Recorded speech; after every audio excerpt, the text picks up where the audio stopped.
இன்றைய சிறப்பு நேர்காணல் நிகழ்ச்சியிலே பங்கு பெறுகின்ற விருந்தினர் ஸ்டோரி போர்டு ஓவியரும் விஎஃப்எக்ஸ் டைரக்டருமான மாணிக்.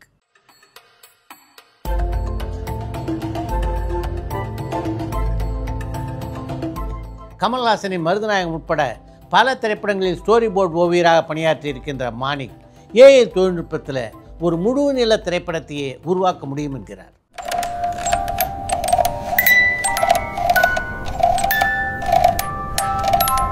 Who's there?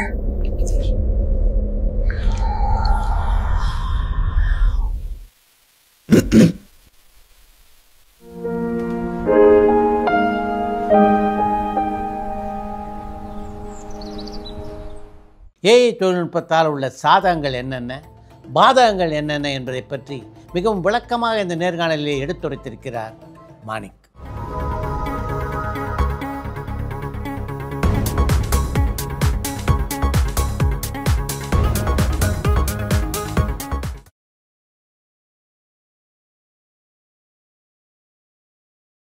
வணக்கம். வணக்கம் சார்.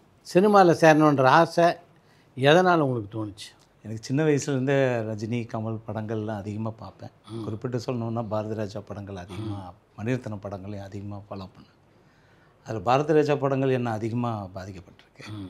எனக்கு அது ஒரு எமோஷனலாக அவர் கதையை வந்து கேரக்டரையும் அவ்வளோ இயல்பாக நேச்சுரலாக அவர் இது பண்ணுவார். ஸோ அதில் எனக்கு ரொம்ப பிடிச்சிது. ப்ளஸ் எங்கள் அம்மா படம் பார்த்துட்டு இருந்தாங்க, நினைத்தால் எனக்கு படம் பார்த்துட்டு இருந்தாங்க. அப்போ தான் வந்து பிரசவ வலி ஏற்பட்டு அவங்க வந்து ஹாஸ்பிட்டலில் அட்மிட் ஆகி இது பண்ணு. அது ஒரு லிங்காக என்னன்னு தெரியல. பட் சின்ன வயசுலேருந்து சினிமாங்கிறது எனக்கு ரொம்ப பிடிக்கும். எங்கள் அம்மா அதிகமாக படங்கள் கூப்பிட்டு போய் எங்கள் அம்மா தான் நிறைய படங்கள் எனக்கு காமிச்சிருக்காங்க. அது மூலிமா எனக்கு சினிமா ஆசை வந்துடுது. பட் ஆனால் டைரெக்டாக வந்து சென்னைக்கு கிளம்பி சினிமாக்காக வராமல் எனக்கு ஆல்ரெடி சின்ன வயசுலேருந்து ஓவியங்கள் வரைவேன் சார். ஒவ்வொன்றா படங்கள்லாம் நானே வரைஞ்சிருக்கேன். ஸோ அது ஓவியக் கல்லூரியில் வந்து நம்ம படித்து விஸ்காமுக்கு நான் ஜாயின் பண்ணிட்டேன். 5 வருஷம் கோர்ஸ் அது. ஆக்சுவலி 2 வருஷம் பேசிக் எல்லாம் சொல்லி கொடுத்துருவாங்க. அதுக்கப்புறம் 3 வருஷம் வந்து விஸ்காம். தமிழ்நாட்டில் 2 காலேஜ் தான் இருந்தது. ஒன்று வந்து லயோலாவிலையும், 2வது வந்து நம்ம ஓவியக் கல்லூரியில் இருந்தது. ஸோ நான் விஸ்காமில் ஜாயின் பண்ணிவிட்டு அது மூலிமா நான் வந்து சினிமாவில் வந்து ஒரு பேக் எண்டாக நம்ம பேலன்ஸ் பண்ணி போகலாங்கிறதுக்காக வந்தேன். நான் டிசைனர் ஆகணுங்கிறது கிடையாது. அட்வர்டைஸ்மெண்ட் கம்பெனியில் அதுக்கு முன்னாடியே நான் ஒர்க் பண்ணியிருந்தேன். பட் சினிமா தான் நம்மளுடைய ஃபுல் கோர். அப்போது நான் காலேஜ் படிச்சுட்டு இருக்கும்போது தான் எனக்கு மருதநாயகத்தில் வந்து ஸ்டோரி போர்ட் பண்ணுறதுக்கு உண்டான வாய்ப்பு கிடைச்சிது. ஏன்னா அதுக்கு முன்னாடி நான் வந்து எல்லா இடங்கள்லையும் நான் போய் ஸ்கெட்ச் பண்ண ஆரம்பிச்சிடுவேன். எப்படின்னு கேட்டிங்கன்னா அப்போ வந்து டோக்கன் பேசிஸில் இருக்கும். அந்த டோக்கன்ஸ் வாங்கிட்டேன்னா சென்னையில் நீங்கள் எங்கே வேணாலும் போகலாம். நான் அங்கங்கே வந்து உக்காந்துட்டு ஸ்கெட்சு வரைய ஆரம்பிச்சிடுவேன். மக்கள்லாம் நின்றுட்டுருக்காங்க, அதை வரைய ஆரம்பிச்சிடுவேன். அதுக்கப்புறம் என்ன ஆச்சுன்னு கேட்டிங்கன்னா, நீங்கள் ஒரு காட்சி, எனக்கு இந்த மாதிரி ஒரு காட்சி, இந்த மாதிரி ஆங்கிள் அப்படிங்கிற மாதிரி சொல்ல ஆரம்பிச்சிங்கன்னா நான் அதை வந்து வரைய ஆரம்பிச்சிட்டேன். ஸோ அதை வந்து ஸ்டோரி போர்டுன்னு ஒன்று இருக்குது அப்படிங்கிறது அதை தேடி போக ஆரம்பித்தேன். அப்படி பார்த்தீங்கன்னா அமெரிக்கன் எம்பசிக்கு நான் போயிட்டுருந்தேன். அப்போ ஒரு 95, 96 காலகட்டத்திலேயே. அப்போ என்ன மெம்பர் ஐட்டம்னு வச்சிங்களேன். அப்போ சுஜாதா சார்லாம் வருவார். அப்போ அவரையும் நான் அங்கே மீட் பண்ணியிருக்கேன். அங்கே பார்த்தீங்கன்னா நிறைய ஃபில்ம் புக்ஸுன்னு தனியாக இருக்கும். அந்த ஃபில்ம் புக்ஸில் பார்க்கும்போது பென்ஹரு, கான் வித் த விண்ட் இந்த மாதிரி படங்களுடைய புக்ஸ்லாம் இருக்கும்போது அதில் ஒவ்வொரு படங்களும் ஸ்டோரி போர்டு போட்டு கலர்லேயே போட்டு தான் ஷூட் பண்ணியிருக்காங்கன்னு தெரியும். அப்போ இது நல்லா இருக்கேன். அப்போ இது வந்து ஸ்கோப் நம்ம இதில் ஃபில்ம் இண்டஸ்ட்ரியில் இருக்குது. நம்ம ஏன் வந்து டைரெக்ஷனுக்கு ஸ்ட்ரெயிட்டாக போகாமல் இந்த ஸ்டோரி போர்டுங்கிற ஒரு டூல் மூலிமா, ஒரு டெக்னிக்கல் மூலிமா நம்ம உள்ளே போனால் நல்லாயிருக்குமே அப்படின்னு சொல்லிட்டு அதில் நான் வந்து ப்ராக்டிஸ் பண்ணிகிட்டு இருக்கும்போது தான் எனக்கு ஒரு ஆப்பர்ச்சுனிட்டி வந்தது. மருதநாயகத்துக்குள்ள ஆப்பர்ச்சுனிட்டி பண்ணணும் அப்படின்னு. மருதநாயகம் வந்து கமல்ஹாசனுடைய ப்ராஜெக்ட். கமல்ஹாசன் அவர் தான் டைரக்டர். ஆமாம் சார். எப்படி அவரை சந்திக்கக்கூடிய வாய்ப்பு அமைஞ்சது? சார் வந்து எனக்கு நண்பர் வந்து எனக்கு காலேஜ் 1 வருஷம் சீனியரு. அவர் வந்து ஸ்டோரி போர்டு சாருக்கிட்ட ஒரு தடவை பண்ணியிருக்காரு. அப்புறம் அவருக்கு வந்து ஒருத்தரே அவரால் பண்ண முடியல. அதனால் அவர் கேட்டிருந்தார், இந்த மாதிரி எனக்கு வந்து பண்ணணும் அப்படின்னு. சரிங்க அப்படின்னு சொல்லிட்டு நான் போய் பண்ணேன். அவருக்கு பண்ணி காமிச்ச உடனே சாருக்கு வந்து ஓகே ஆகிட்டு. சார் அவர் பார்க்குறதுக்கு முன்னாடி அவரோட மேனேஜர் சாரை மீட் பண்ணேன். அப்புறம் சாரை நேராகவே மீட் பண்ணேன். அப்புறம் பார்த்துட்டு இன்ட்ரடியூஸ் ஆகிட்டேன். அப்போவே பண்ணோன்னே இவர் ஸ்டோரி போர்டு அப்படின்னு. அப்புறம் அவர் ஷார்ட்டு சொல்ல ஆரம்பிச்சிட்டார். அப்போ ஷார்ட்டு சொன்ன இதுதான் சீனு படித்து நீங்கள் பண்ணி காட்டுங்க. அதுக்கப்புறம் வந்து நான் ஷார்ட்டு சொல்கிறேன் ஒவ்வொன்றா அப்படின்னு. அப்புறம் சீனுக்கு நான் ஸ்டோரி போர்டு போட்டது ஒன்று கரெக்டாக இருக்குது, கோஹெட் பண்ணிக்கலாம் அப்படின்னு சொல்லிட்டு சார் பண்ண ஆரம்பிச்சிட்டார். அதுக்கப்புறம் சார் வந்து ஒரு முக்கியமான இன்ட்ரோடக்ஷன் சீக்வன்ஸை சொன்னார். அது சாரை நடித்து காமிச்சார். நடிச்சே காமிச்சு என்ன அதாவது ஒருத்தனை வந்து ஈட்டி எடுத்து குத்துறேன் அப்படின்னா என் மேலேயே படுத்து அப்படியே குத்துனார், கொடுத்த ஆக்ஷன் காமிச்சார். நீங்கள் கீழேருந்து நீங்கள் பார்க்குற பாயிண்ட் ஆஃப் வியூ, ஏன்னா அப்போ வந்து இவங்களுக்கு ஃபில்மி லாங்குவேஜ் இவங்களுக்கு தெரியுமா அப்படின்னு, ஏன்னா ஷார்ட்டு அது இதெல்லாம் அப்படின்னு நான் அப்போவே படிக்க ஆரம்பிச்சிட்டேன். பட் நம்ம சார்கிட்ட சொல்ல முடியாது இல்லைங்களா. அப்போ அவர் சொன்னார், நீங்கள் பார்க்குற பார்வை, அதுக்கப்புறம் எனக்கு இந்த இடத்துல சஜஷனில் ஒன்று, அப்புறம் மேலேருந்து ஒன்று. ஸோ அந்த நியூடிட்டி தெரியக்கூடாது. ஆனால் அந்த சீக்வன்ஸே வந்து ஃபுல் நியூடு, கோவணத்தை அறுத்துருவாங்க, அவமானம் பண்ணி அவரை வந்து இது பண்ணுவாங்க. அதில் தான் அவர் வந்து கேரக்டரைசேஷன் மாதிரி அங்கேருந்து தப்பிக்கிற மாதிரி சீக்வன்ஸாக வரும்.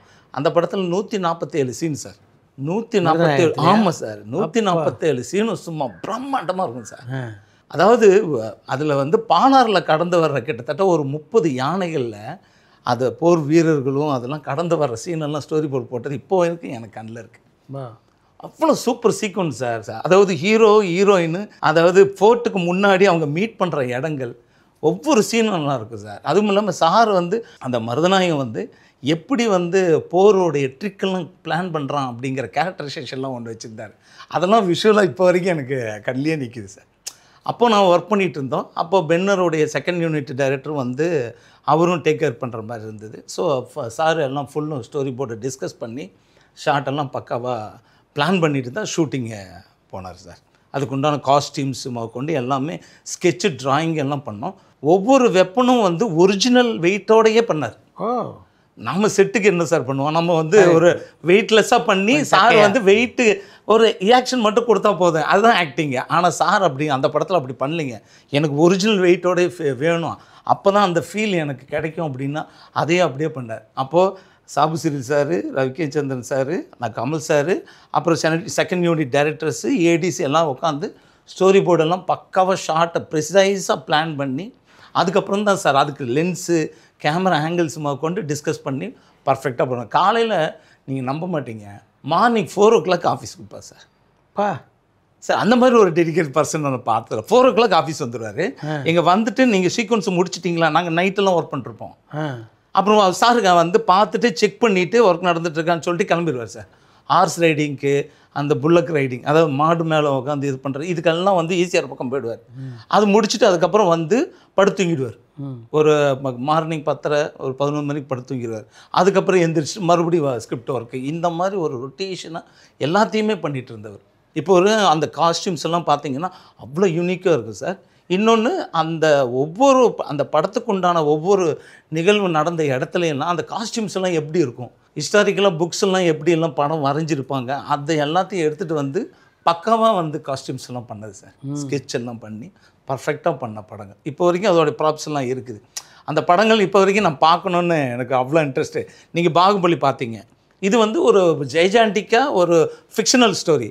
பட் ஆனால் அதே ஜெய்ஜாண்டிக் வந்து மருதநாயகத்தில் இருக்கும். நான் விஷுவலாக அதில் வந்து ஸ்டோரி போர்டு போட்டதுனால எனக்கு ஒரு கிட்டத்தட்ட ஆல்மோஸ்ட் ஒரு 45 மினிட்ஸுக்கு நாங்கள் ஸ்டோரி போர்டு போட்டோம். ஆனால் அந்த படம் மொத்த ரன்னிங் டைமே எனக்கு தெரிஞ்சு 3.5 hours 4 hours வரும். அப்போது அது வந்து பார்ட் 1 பார்ட் 2 பண்ணலாம். அந்த மாதிரி உண்டான எக்ஸ்பீரியன்ஸ். அந்த கதையை சொன்னார் கமல்ஹாசன் எனக்குங்களா சார், அது சீனாக கொடுத்துட்டாரு. ஒன் லைனாக வந்து சொல்லிட்டாங்க, நரேஷன் கொடுத்துட்டாங்க ஏடிஸு.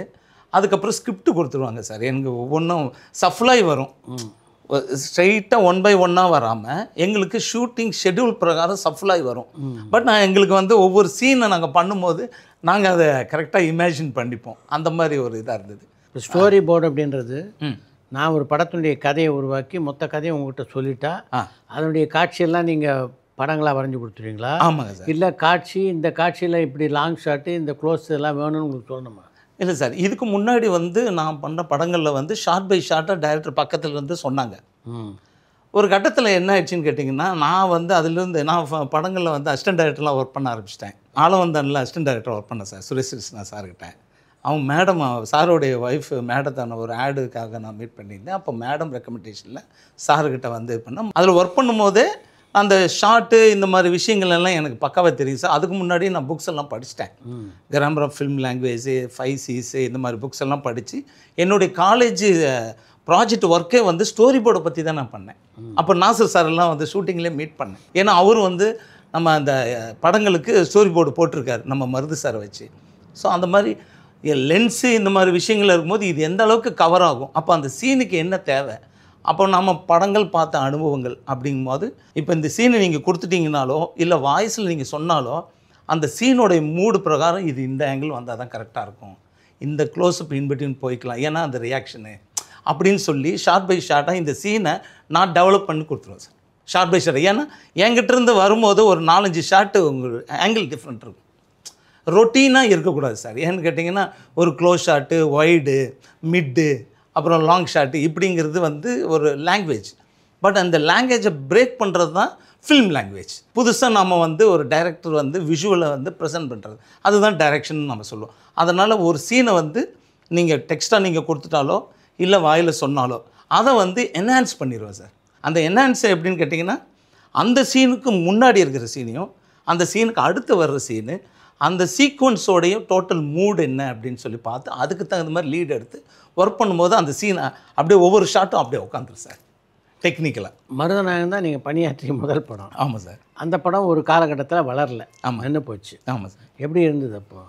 எனக்கு ரொம்ப வருத்தமாக இருந்தது ஆக்சுவலி. அந்த படத்தை பார்க்கணுன்னு ரொம்ப ஆர்வமாக இருந்தேன். ஆனால் என் காரணங்கள் வந்து அது பட்ஜெட்டு ஒரு இதாக இல்லை பொலிட்டிக்கல் ரீதியான ஒரு விஷயமா அது எனக்கு அப்போ எனக்கு தெரியல ஆக்சுவலி. பட் ஆனால் அந்த படம் வந்திருந்தேன்னா நம்ம தமிழ் இண்டஸ்ட்ரிக்கே வந்து ஒரு சந்திரலாக்கு அடுத்த படமாக அது இருந்ததுக்கு வாய்ப்பு இருக்குது. இப்போ ஏன்னு கேட்டிங்கன்னா அவருடைய ஸ்கேல் ஆஃப் அந்த படமே பார்த்திங்கன்னா எக்ஸாக்ட்லி பிரேவாட்.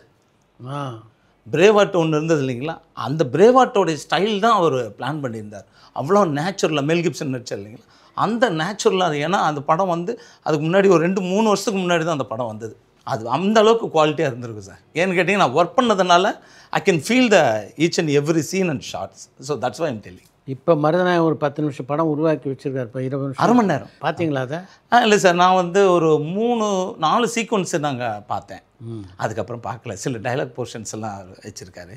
பட் ஆனால் அது அப்போவே அது ஃபண்டிங் வந்து ஜாஸ்தி. அப்போவே ஃபண்டிங்கை வந்து எஃபர்ட் ஏன்னு கேட்டிங்கன்னா கிட்டத்தட்ட 7 லாங்குவேஜஸ் சார் பிளான் பண்ணியிருந்தார். 7 லாங்குவேஜஸ் வித் எல்லாம் ஒவ்வொரு ஷார்ட்டும் வந்து அந்த லாங்குவேஜை பேசி நடிக்கிறது, டப்பிங் கிடையாதுங்க. ஸோ அந்த மாதிரி பிளான் பண்ணியிருந்தார். ஸோ அதுக்குண்டான டைம் ஒன்று இருக்குல்ல சார். இப்போ ஒரு நாளைக்கு ஒரு மேக்ஸிமம் வந்து ஒரு கமர்ஷியலாக டைரக்ட் பண்ணோன்னா 3 சீன் பண்ணலாம். இல்லை அப்படின்னா கொஞ்சம் பொறுமையாக பண்ணோன்னா 2 சீனுக்கு பேக் பண்ணலாம்.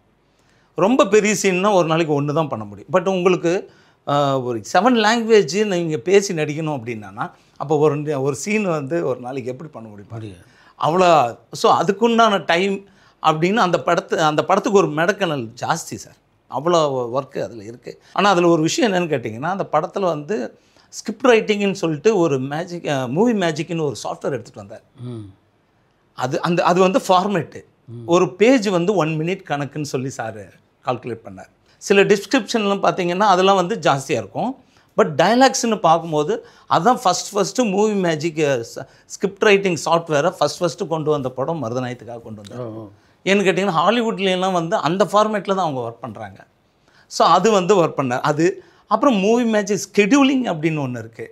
அதுவே பார்த்தீங்கன்னா அந்த சாஃப்ட்வேர் அந்த ஸ்கிரிப்ட் அந்த சாஃப்ட்வேரில் நீங்கள் வந்து டைப் பண்ணி கொடுத்துட்டிங்கன்னா அசிஸ்டன்ட் டைரக்டர் ஷெட்யூல் பண்ணி கொடுத்துரும். இந்த சீனில் என்னென்ன மெயின் ப்ராப்பர்ட்டிஸு, கண்டினியூட்டி ப்ராப்பர்ட்டிஸு, அதுக்கப்புறம் கேரக்டர்ஸ்லாம் யாரெல்லாம் நடிக்கிறாங்க, என்ன ஏஜ் கொண்டு கொடுத்துரும். அதுக்கப்புறம் அவங்களுக்கு கேஸ்டிங் பண்ணிட்டோம்னா இது டே ஃபார் நைட்டு, இது ஈவினிங்கு, ஏர்லி மார்னிங், இது எல்லாமே அதுவே எடுத்துக்குது சார். அப்போ ஷெட்யூல் டேட்டு மட்டும் போட்டால் போதும், அதுவே சஃபில் பண்ணிக்கும். அப்போவே 97-98 அவர் 27 வருஷத்துக்கு முன்னாடி அவர் வந்து அவ்வளோ அட்வான்ஸாக இது பண்ணும்போது அவர் அதிகமாகவே நம்ம டெக்னிக்கலாகவே ஒவ்வொன்றும் பண்ணியிருக்காரு. ஸோ இதெல்லாம் பார்க்கும்போது அங்கேயே எனக்கு நிறையா டீட்டெயில்ஸ் எனக்கு இதாக இருந்தது, எக்ஸ்பீரியன்ஸ் தான் சார். எக்ஸாக்ட்லி. அதுக்கடுத்து யார்கிட்ட பணியாற்றக்கூடிய வாய்ப்பு உங்களுக்கு அமைஞ்சது சார்? நான் சுரேஷ் கிருஷ்ணா சார்கிட்ட போனேன். எனக்கு கமர்ஷியலாக நம்ம ஒன்று ஒர்க் பண்ணோம் அப்படின்ட்டு. அப்புறம் சாரை சேர்த்துக்கிட்டாரு. அப்புறம் நான் வந்து கமல் சார்கிட்ட நான் போய் மீட் பண்ணோம். அப்போ அந்த படத்தில் வந்து நிறைய கிராஃபிக்ஸ் இருக்குது, ஆளவந்தான் படத்தில் அப்படின்னு சொல்லிட்டு. அப்புறம் அந்த ஸ்கிரிப்டெல்லாம் நம்ம படித்தோம். முதல்ல இந்த ஸ்கிரிப்ட் ஒன்று, அதுக்கப்புறம் சார் ஒரு ஸ்கிரிப்ட் ஒன்று கொடுத்துருந்தார். அந்த வருஷன் தான் இப்போ ஆளவந்தானா நம்ம பார்த்துருக்கோம். அந்த பார்த்திங்கன்னா அது 2 டூயல் கேரக்டரும் ஒருத்தர் வந்து மொட்டை அடிச்சிருப்பார், ஒருத்தர் முடியோடு இருப்பார். அப்போது இது வந்து முடியோடு இருக்கிறவரை ஃபஸ்ட்டு எடுத்துடணும், முடி இல்லாதவரை 2ஆவது எடுக்கணும். அப்போ இதுக்கு இந்த டெக்னிக்கலாக வந்து கேமரா வந்து நம்ம எப்பயுமே மிச்சல் கேமரா வச்சு மாஸ்க் போட்டு நம்ம ஷூட் பண்ணுவோம், அது நம்ம டெக்னிக் முன்னாடி. ஆனால் அந்த படத்தில் அந்த 2 கேரக்டரிலேயே ரியலாகவே இருக்கணுங்கிறதுக்காக கேமரா மூமெண்ட் கொடுத்தாரு. ஏன்னா உங்களுக்கு கேமரா மூமெண்ட் கொடுக்க முடியாது டபுள் ஆக்ஷனில். ஆனால் அது கேமரா மூமெண்ட்டு வரும்போது அப்போ மோஷன் கண்ட்ரோலில் கேமராவை நம்ம இதில் கொண்டு வரலாம் அப்படின்னு சொல்லி சார் சொல்ல அப்போ மோஷன் கண்ட்ரோல் கேமரா வந்துச்சு. அப்போ அந்த மோஷன் கண்ட்ரோல் கேமரா பார்த்தீங்கன்னா ஈச் அண்ட் எவ்ரி ஷாட்டுக்கும் லென்ஸு, கேமரா ஹைட்டு, அப்பர்ச்சரு, அப்புறம் அந்த கேமரா லென்ஸிலிருந்து ஆர்டிஸ்டோடைய ஃபோக்கல் லென்த்து, பேக்ரவுண்டோடைய லென்த்து, அப்புறம் கேரக்டரோடைய ஹைட்டு, இது எல்லாமே நம்ம இது பண்ணுவோம் சார். வித் மிக்சரோடைய இது பண்ணி நம்ம பண்ணிக்கணும். இதே ஷாட்டை இதே ஆங்கிளை நீங்கள் 8 மாதம் கழித்து நீங்கள் நந்து கேரக்டரை ஷூட் பண்ணும்போது ரிப்பீட் பண்ணணும். அப்போ ரிப்பீட் பண்ணோம்னா இத்தனை நோட்ஸு கரெக்டாக இருந்தால் தான் அதை ரிப்பீட் பண்ண முடியும். அப்போ இதை எடுத்து வச்சுக்கிட்டதுக்கு நான் போய் ஒர்க் பண்ணிடுவேன் சார். அதுக்கப்புறம் மேக்கப்பில் ஒர்க் பண்ணுவேன், சிஜிக்கு ஸ்பாட்டில் வந்து ஒர்க் பண்ணிடுவேன், அசிஸ்டன்ட் டைரக்டரோட வேலையும் பார்த்துக்கிட்டு இத்தனை ஒர்க்கும் பார்த்துக்கிட்டு இருந்தேன் சார். அப்போ அந்த ஒரு படம் எனக்கு தெரிஞ்சு ஒரு 6-7 படத்துக்கு சமம். ஆளவந்தான். ஆமாம் சார், அவ்வளோ ஹார்ட் ஒர்க் இருக்குது. அந்த படத்தில் பணியாற்றும் போது நீங்கள் மருதநாயகத்தில் பணியாற்று நினைவில் இருந்தது கமல் சாருக்கு இருந்தது. ஏன்னா அவர் ஸ்டோரி போர்டு பண்ணிருந்தேன். ஏன்னா நான் ஸ்டோரி போர்டும் பண்ணிக்கிட்டு இருப்பேன் 2 பக்கமும். ஏன்னா அதுக்கு வெறுக்கும் வேணும் இல்லைங்களா. ஸோ அது சிஜிக்கு கம்யூனிகேஷன் பண்ணுறதுக்கும் ஷூட்டிங் ஸ்பாட்லேயும் இது எல்லாமே நம்ம இது பண்ணிகிட்டு இருந்ததுனால கொஞ்சம் ஃபுல்லு எல்லா டிபார்ட்மெண்ட்டும் நம்மளுக்கு ரொம்ப அத்துப்படியாக இருந்தது. ஆமாம் சார், அது ஒரு நல்ல எக்ஸ்பீரியன்ஸாக இருந்தது சார் கூட. Yes sir. ஆளவந்தானுக்கு அடுத்து யார்கிட்ட பண்ணியாற்றுங்க? ஆளவந்தானுக்கு அடுத்து வின்சென்ட் சில்வாவுடைய ஜித்தன் படம் ஒர்க் பண்ணியிருந்தேன். அதிலும் பார்த்தீங்கன்னா வந்து இன்விசிபிள் கேரக்டரு, அது வந்து ஜித்தன் ரமேஷ் நடிச்சிருந்தார். இன்விசிபிள் கேரக்டரு அது ராம்கோபால் வர்மா எழுதின ஸ்கிரிப்ட். ஆக்சுவலி அதுக்கு வந்து சார் டைரக்ஷன் பண்ணார், ரேடன் அவங்க மேடம் வந்து ப்ரொடியூஸ் பண்ணியிருந்தாங்க. அதுக்கப்புறம் நம்ம சௌத்ரி சார் 2 பேருமே கொலாபரேட் பண்ணி பண்ண படம் அது. அந்த படத்தில் பார்த்தீங்கன்னா இன்விசிபிள் கேரக்டர் இருக்கே, இது பண்ணணும் மாணிக்குன்னு சொல்லி சாரை சொல்லியிருந்தார். வின்சென்ட் சில்வா சார் நம்மளுக்கு க்ளோஸ் ஃப்ரெண்டு. அது மூலிமா மீட் பண்ணி பேசிகிட்டு இருக்கும்போது இந்த பண்ணணும் மாணிக்கே அப்படிங்கும்போது சிஜி எது லைவ் அப்படின்னு சொல்லும்போது அப்புறம் அந்த படத்தில் டிஸ்கஸ் பண்ணும்போது ஒரே ஒரு பாயிண்ட் மட்டும் சொல்லிடணும், இது சிஜிக்கு உண்டான விஷயங்கள் ஆடியன்ஸுக்கு கம்பல்சரி தெரியும். ஆனால் இந்த கேரக்டர் நம்ம எமோஷன் கொண்டு வந்துட்டோம் அப்படின்னா, அவன் மேலே சிம்பத்தி கொண்டு வந்துட்டோம் அப்படின்னா இந்த படத்தில் சிஜியெல்லாம் மறந்துடுவாங்க, மறக்கடிக்கணும். அப்போது சிஜி வந்து இந்த அளவுக்கு மட்டும் வச்சுக்கிட்டால் நல்லாயிருக்கும், மற்றதெல்லாம் கொஞ்சம் பப்பட் மூலியமாக போகலாம், பிளான் பண்ணி போகலாம் அப்படிங்கும்போது அதுக்கு தகுந்த மாதிரி ஒர்க் பண்ணிட்டேன் சார். அதுக்கப்புறம் ஒர்க் பண்ணிவிட்டு அதுக்கு தகுந்த மாதிரி பார்த்தீங்கன்னா இது ஒரு லவ் ஸ்டோரி லெவலில் கொண்டு போயிட்டோம். முதல்ல அவர் இருந்தது வேறு, ராம்கோபால் வருஷன் கொடுத்தது ஒன்று. அதுக்கப்புறம் சார் எல்லாம் உக்காந்து இது ஒரு லவ் ஸ்டோரி, ஒரு எமோஷனலாக ஒரு 7G உட்காண்டில் இருக்கிற ஒருத்தன் ஒன் சைடாக எப்படி லவ் பண்ணுறான், சீரியஸாக லவ் பண்ணுறான் அப்படிங்கிற மாதிரி ஒரு படத்தில் எமோஷன் கொண்டு போய் அந்த சிஜி ஓரியன்டாக இது பண்ணேன் சார். அந்த படங்கள் நல்ல ஒரு எக்ஸ்பீரியன்ஸாக இருந்தது. அதுலேயும் சிஜி நிறையா இருந்ததுனால நம்ம ஒர்க் பண்ணுறதுக்கு இதாக இருந்தது சார். Yes sir. உதவி இயக்குனராக பணியாற்றிய படங்கள்லேயே உங்களுக்கு ரொம்ப கடினமாக இருந்த படம் எது? எனக்கு கடினமாக இருந்தது உண்மையிலேயே ஆளவந்தான் தான் சார். ஆளவந்தான். ஆமாம், ஆளவந்தானும் ஆமாம் எக்ஸாக்ட்லி. ஏன்னா படம் ரிலீஸ் ஆனதுனால அதை சொல்கிறேன். ரொம்ப கஷ்டமான படங்கள். ஏன்னா ஸ்கோப் அவ்வளோ பெரிய ஸ்கோப் ஆஃப் ஒர்க் அதில். ஏன்னு பார்த்தீங்கன்னா அதில் வந்து 2D அனிமேஷன் ஃபஸ்ட்டு கொண்டு வந்திருப்பாங்க. அதுக்கு முன்னாடியே சார் முன்னாடி பண்ணிட்டார், கமல் சார் விக்ரம் படத்தில் பண்ணியிருந்தார். அதுக்கப்புறம் 2-3 அட்டம்ப்ட்லாம் படங்கள் பண்ணியிருந்தேன். பட் ஆனால் இதில் சீனையே ஏன் வந்து ஸ்டோரி போர்டாக பண்ணக்கூடாது, அதாவது 2D அனிமேஷனாக பண்ணக்கூடாது அப்படின்னு சொல்லிட்டு ஸ்டோரி போர்ட் போட்டு அதை வந்து 2D அனிமேஷன். அப்போ அந்த 2D அனிமேஷனுக்கு மட்டும் பார்த்தீங்கன்னா கிட்டத்தட்ட ஒரு 10 மினிட்ஸ் டியூரேஷன் வருது, 7 to 10 மினிட்ஸ். அப்போ எல்லாம் பாரு செகண்டே ஜாஸ்தி. அவ்வளோ காஸ்ட்லியான ஒரு இது. ஏன்னு கேட்டிங்கன்னா ஃபில்மில் ஷூட் பண்ணி அதை வந்து இமேஜை கன்வெர்ட் பண்ணி இமேஜிலேருந்து கம்ப்யூட்டருக்கு போய் கம்ப்யூட்டர்லேருந்து மறுபடியும் ரெண்டரிங் ஆகி ஃபில்மிங் ஆகி அதுக்கப்புறம் ரிவர்ஸில் வரணும். ஒவ்வொரு சின்ன கரெக்ஷனுக்கும் இவ்வளோ இது போகிறதுங்கிறது வந்து அப்போ எல்லாம் டபுள் த காஸ்ட்டு சார். அப்போது அந்த டைமில் அவ்வளோ அட்டம் பண்ணது அப்படிங்கிறதே வந்து மிகப்பெரிய விஷயம் சார். அதாவது சொன்னீங்களா 6 படத்துக்கு சமம் அப்படின்னு. மொத்தம் எத்தனை படத்தை நீங்கள் பணியாற்றினீங்க? நான் வந்து அசிஸ்டண்ட்டு அசோசியேட் கோஆர்டினேட்டராக ஒரு 3 படம் ஒர்க் பண்ணிட்டேன் சார். அதுக்கப்புறம் நான் வந்து தனியாக ட்ரை பண்ணிகிட்டு இருந்தேன். அப்புறம் கொஞ்சம் குடும்ப சூழலுக்காக அது ப்ராஜெக்ட் கமிட் ஆச்சு. பட் ஆனால் ஒரு சில சிச்சுவேஷனால் பண்ண முடியாமல் போயிடுச்சு படம் டைரக்ட் பண்ணுறதுக்கு. அது கேப்பில் வந்து பார்த்திங்கன்னா பிரசாத் இஎஃப்எக்ஸில் விஎஃப்எக்ஸ் சூப்பர்வைசருங்கிற அந்த ஜாப் கிடச்சிது. ஏன்னா ஆல்ரெடி நான் பண்ணியிருக்கேன், பண்ணுறீங்களா அப்படின்னு கேட்டாங்க. சரி ஓகே, நம்ம படங்களுக்கு ஒரு பக்கம் ஒர்க் பண்ணினா கூட ட்ரை பண்ணால் கூட சரி நம்ம ஒர்க் பண்ணலாம், சினிமாவில் தானே இருக்கோம், சரி நம்ம ஒர்க் பண்ணலாமே, நிறைய டைரக்டர்ஸ் கூட நம்ம இன்ட்ராக்ட் பண்ணோம் அப்படின்னு சொல்லி அவங்களோட ஐடியாலஜிக்கு நம்ம ஒர்க் பண்ணுவோம் அப்படின்ட்டு அந்த விஎஃப்எக்ஸ் சூப்பர்வைஸாக இருந்தேன். அப்போ வந்து ஈரம் படம், அதுக்கப்புறம் தெலுங்கு படங்கள், கன்னட படங்கள்லாம் ஒர்க் பண்ணேன். ஸோ அந்த வேலாயம் படங்களும் ஒர்க் பண்ணேன். இது மாதிரி ஒரு கிட்டத்தட்ட ஒரு நிறைய படங்கள் அந்த விஎஃப்எக்ஸில் இருக்கும்போது ஒர்க் பண்ணேன் சார். அந்த இடத்துல இருக்கும்போது உங்களுடைய விஎஃப்எக்ஸோடைய ஒர்க்கு ஸ்டைல் வந்து வேறு மாதிரி இருக்கும். இப்போ நம்மளுடைய டைரக்ஷன் ஓரியன்டில் நாம் கிராஃபிக்ஸை டீல் பண்ணுறதுக்கும் ஒரு கிராஃபிக் ஸ்டூடியோவிலேருந்து ஃபில்மை பார்க்குறதுக்கும் டிஃப்ரென்ஸு சார். ஏன்னு கேட்டிங்கன்னா அங்கேருந்து லாங்குவேஜ் மாறுது. இங்கே ஃபில்ம் லாங்குவேஜுக்கு வேறையாக இருக்குது. அவங்களுக்கு இந்த லாங்குவேஜ் ஃபில்ம் லாங்குவேஜ் தெரிஞ்சுக்கிறது கஷ்டம். ஆனால் அங்கேருந்து நம்ம கிராஃபிக்ஸிலேருந்து ஃபில்மை தெரிஞ்சுக்கிறதுங்கிறது ரொம்ப ஈஸி. கிராஃபிக்ஸுங்கிறது சிஸ்டம் ஒர்க்கு, ஒரு 3D கம்போசிட்டிங், அந்த மாதிரி ஒரு ட்ராக்கிங் மாதிரி ஒரு விஷயங்கள்லாம் பண்ணுறது, தட் இஸ் ஒரு பிக் டீல். ஏன்னு கேட்டிங்கன்னா அது பண்ணிட முடியும். பட் ஆனால் இங்கே டைரெக்ஷனில் அந்த விஎஃப்எக்ஸோடைய ஷார்ட்டை நம்ம வந்து டைரக்டருக்கு சொல்கிறத கேட்டு அவங்களுக்கு புரிஞ்சுட்டு அந்த அவுட்புட்டை கொடுக்கணும் வித்தின் அ பட்ஜெட். ஏன்னு கேட்டிங்கன்னா இங்கே கிராஃபிக்ஸில் ஃபஸ்ட்டு பட்ஜெட் பேசிடுவாங்க. ஆனால் அங்கே போனால் பட்ஜெட்டுக்கு பெருசாக இருக்கும் அவங்களுடைய கிரியேஷன். அங்கே போத்தோன்னா எனக்கு அப்படியே ஷாக் ஆகிடுச்சு சார். ஐயோ இவ்வளோ சீக்வன்ஸ் இங்கே பண்ணணும்னு சொன்னால் அங்கே வேறு மாதிரிலாம் சொல்லி அனுப்பிச்சாங்க, இதை மட்டும் பண்ணுங்கள், இதுக்கு மேலே பண்ணாதீங்க அப்படின்னு. இப்போ எப்படி ஒர்க் பண்ணுறது அப்படி. ஆனால் டைரக்டர்களுக்கு நம்ம ஒர்க் பண்ணிக்கணும். ஏன்னா நாம் தான் ஷூட்டிங் ஸ்பாட்டில் போகிறோம், நான் கேட்டது வரலையே அப்படின்னு சொல்லிட்டான்னா என்ன பண்ணுறது அப்படிங்கிறதுக்காக டைரக்டருக்கு தகுந்த மாதிரி நம்ம அந்த, ஏன்னா ஆல்ரெடி நம்ம படங்கள் ஒர்க் பண்ணியிருக்கோம், ஸோ டைரக்டராகவும் இது பண்ணிகிட்டு இருக்கோம். சரி அப்படின்னு டைரக்டருக்கு தகுந்த மாதிரி அந்த ஷார்ட்ஸை வந்து கன்வின்சிங்கான ஒரு விஷயமாக அதை பண்ண ஆரம்பித்தேன் சார். அது ஒரு நல்ல எக்ஸ்பீரியன்ஸாக இருந்தது. அதுக்கப்புறம் நான் ஃப்ரீலான்ஸாக விஎஃப்எக்ஸ் சூப்பர்வைஸாக பண்ண ஆரம்பிச்சிட்டேன். அதுக்கப்புறம் ஸ்டோரி போர்டு, இந்த ஒவ்வொரு சீக்வன்ஸும் டைரக்டர்கிட்ட போகும்போது ஸ்டோரி போர்டு போட்டு காமிச்சிடுவேன் சார், அப்ரூவல் வாங்கிடுவேன். ஸோ இது மட்டும்தான் உங்களுக்கு ஷார்ட்டு, சிஜி ஷார்ட், அப்போ இதை மட்டும் லாக் பண்ணிக்கலாம் சார். அதுக்கு முன்னாடி ஒன்லி டிஸ்கஷனாக பேசுவோம். ஆனால் ஸ்டோரி போர்டு காமிச்சதுக்கப்புறம் சார் டைரக்டர் வந்து இல்லை லாக் பண்ணிடுவாங்க. சார் இதுதான் சார் ஷார்ட்டு, அப்போ இதில் பேக்ரவுண்டு இது மட்டும்தான் பண்ண போகிறோம், பிளேட்டிங்கு ஃபோர்க்ரவுண்டில் இந்த மாதிரி இருக்கும் அப்படிங்கும்போது லாக் பண்ணிடுவோம். அப்போது எக்ஸிக்யூட் பண்ணுறதுக்கு எனக்கு ரொம்ப ஈஸியாக இருந்தது. மற்றவங்களுக்கெல்லாம் நேராக போனோன்னா அவங்க கேட்குறத பண்ணி கொடுத்துடணும். ஏன்னு கேட்டிங்கன்னா நானும் கேமராமேன் மட்டும்தான் இன்ட்ராக்ட் பண்ணுவோம், டைரக்டர் இன்ட்ராக்ட் பண்ணாது. ஏன்னா அவங்களுக்கு சிஜி தெரியாது. ஏன்னா இது கம்ப்யூட்டரில் எப்படி வேணும் சார், எனக்கு இது வரணும் சார், அது டெக்னிக்கல், அதை நீங்கள் ஹேண்டில் பண்ணிடணும் கேமராமேன்கிட்ட சொல்லிவிடுவாங்க.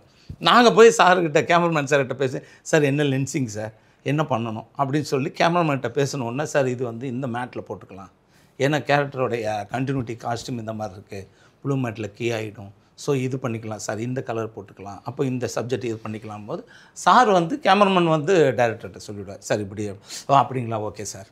ஏன்னா அது தெரியாத டாப்பிக்கிட்ட போய் டைரக்டர் கன்ஃபியூஸ் ஆகிடக்கூடாதுங்கிறதுக்காக இங்கே கேமராமேன் நாங்களும் பேசிடுவோம். அதை வந்து பாலிஷாக அவர் சொல்லி எக்ஸிக்யூட் பண்ணி அந்த சீக்வன்ஸை முடிச்சிடுவோம் சார்.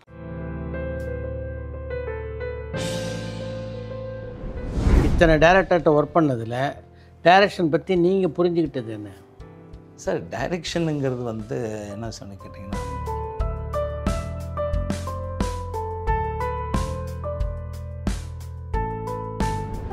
ஏஐயை பொறுத்த வரைக்கும் இன்னொரு 5 ஆண்டு காலத்தில் வந்து நிச்சயமாக தமிழ் சினிமாவில் அதனுடைய ஆதிக்கம் பெருசாக இருக்கும் அப்படின்னு பல பேர் நினைக்கிறாங்க. ஆமாம் சார். நீங்களும் அப்படி நினைக்கிறீங்களா? ஆமாம் சார், உண்மை. ஏன்னு கேட்டிங்கன்னா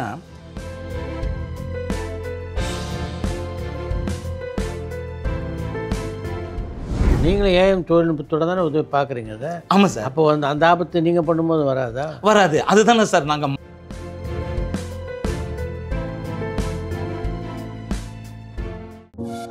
பரபரப்பான சினிமா செய்திகள், நட்சத்திரங்களின் பேட்டிகள், சினிமா வரலாறு ஆகியவற்றை பார்க்கவும் படிக்கவும் உங்களுக்கான இணையதளம் tourantalkies.co.